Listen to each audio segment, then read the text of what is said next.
What is going on, YouTube? Welcome back to another video. As you can tell, I don't have a side mirror, and there's a side mirror here.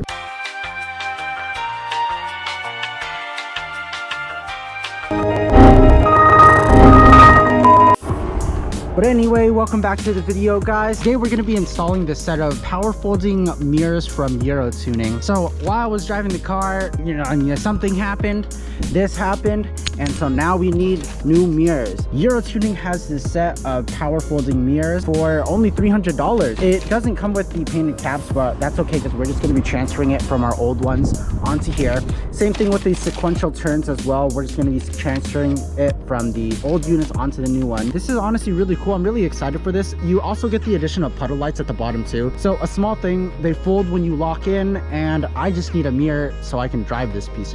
So yeah, without further ado, let's go ahead and get into it, guys. I've already started a little bit of it, so let me go ahead and show you what I've done. So we're gonna start on this side just because this is a side without a mirror, obviously. First off, what I did is I got my little prior spudging tool, but I went ahead and popped out all of the trim right here. It's pretty easy. You're just gonna take it, slide it down just like a credit card on each side. It's gonna pop out. You're gonna find a screw right here, and then one more right here.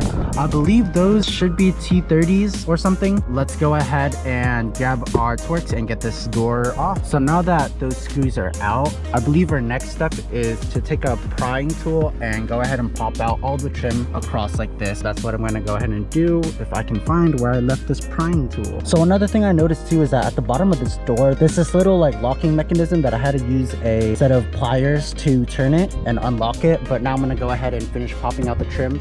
As you can tell right here, this part pretty much is off. I'm just working my way around and popping this off, making sure that nothing's breaking. But yeah, sweet progress. Alrighty, so the trim's all popped out. Once all the trim is out, it kind of sits on this groove that's up top right here. So I think you can just kind of lift it out just like that. There's a lot of connectors.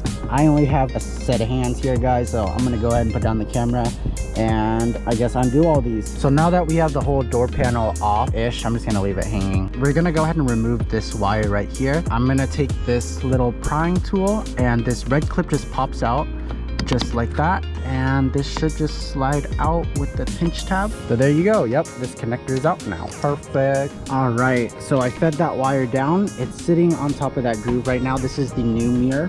We're gonna feed it actually through this hole right here, and there's that little rubber grommet as you can see. But now that I have a little more room to work with, I'm gonna feed it through this bottom hole right here and have that grommet seal it up. I'm gonna feed this through, and then I guess we just pull this through just like that to seal it, and then this just clips in like that.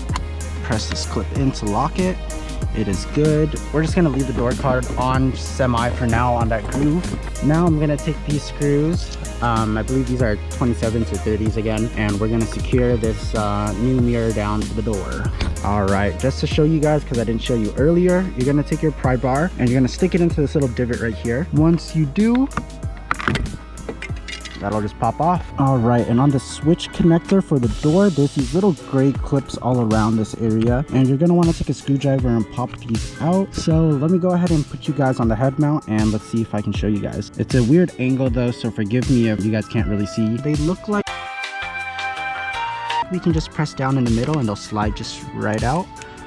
Perfect. In order to remove the switch, it's held in by like just a couple clips around there. I believe we can just take a screwdriver, pop this out, and then this will just slide right out. As you can tell, there's two clips on this side and two clips on this side. You just have to loosen it up using a little screwdriver like I did. But now we can just connect these, and this pops right.